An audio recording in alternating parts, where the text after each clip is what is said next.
What is up? This is your LA in a minute. Now I'm here at the United States Post Office in El Monte. But this isn't any ordinary post office. This is the place where oldies were born. I'm talking about the El Monte Legion Stadium, which occupied this entire complex for decades and was the place for the youth in Los Angeles and beyond to congregate, to listen to rock and roll, country, and what became the birth of oldies music. Let's get into it. To see the impact of Art Laboe and the events he would have at El Monte Legion Stadium, look no further than this mural right here by Ignacio Gomez, where Art Laboe is right in the front. But the story first begins in 1928 when construction was completed on the El Monte Union High School gymnasium and auditorium, which opened in stores on Valley Boulevard with a 3,500 seating capacity, making it one of the largest venues in the entire area. It also had a price tag of more than $70,000, which again was an enormous sum for the era. But this was more than just a gym. This was a community hub. And it even hosted the sports carnival that preceded the 1932 Summer Olympic Games in Los Angeles. But even when the devastating 1933 Long Beach earthquake threatened many buildings in the area, including much of El Monte Union High School, which was condemned, the auditorium stood strong, earning a reputation for resilience and becoming a symbol of the city's spirit.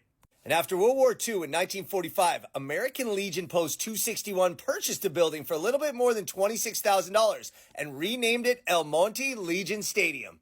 Legionnaires initially envisioned a living memorial for returning veterans, but the building soon evolved into much more, including hosting heavyweight championship fights, wrestling matches, and even roller derby. But the real magic happened when they started hosting music shows. In the late 1940s and early 1950s, Southern California was a melting pot of musical innovation, including country music, which first made waves at El Monte Legion Stadium with Cliffy Stone's Hometown Jamboree. But before long, rock and roll and R&B would take over. And that's where Art Laboe comes in. Starting in 1955, Laboe began hosting his legendary Oldies but Goodies dances at El Monte Legion Stadium. And this was huge because these weren't just any concerts. These were cultural milestones that broke down racial barriers, bringing together Black, Latino, and white teenagers on the same dance floor at the same time that segregation was still the norm throughout America. And even Los Angeles had ordinances that discouraged or outright banned large, quote-unquote, racially mixed youth gatherings and dances. Laboe shows not only launched the careers of countless acts, including Richie Valens, but El Monte Legion Stadium became a sanctuary for youth culture, a place where the sound of the city was being forged in real time. It even inspired local legend Frank Zappa to pen the song Memories of El Monte, and the venue helped shape the very sound of Los Angeles, whether it was rock or R&B, or into what we now call oldies.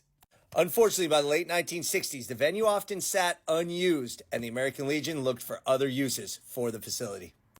So rising costs and quote-unquote changes in society led to El Monte Legion Stadium's demise. It was eventually purchased by the United States Postal Service, demolished, and turned into a post office in 1974. Now, unfortunately, and much to my chagrin, there's nothing on site commemorating the impact of El Monte Legion Stadium and how important this site was on Los Angeles history.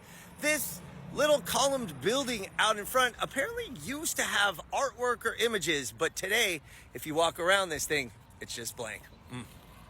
So today, this is a post office, but it used to be El Monte Legion Stadium, a venue so important not just for Los Angeles and the Southland, but for the world, because this is where oldies were born.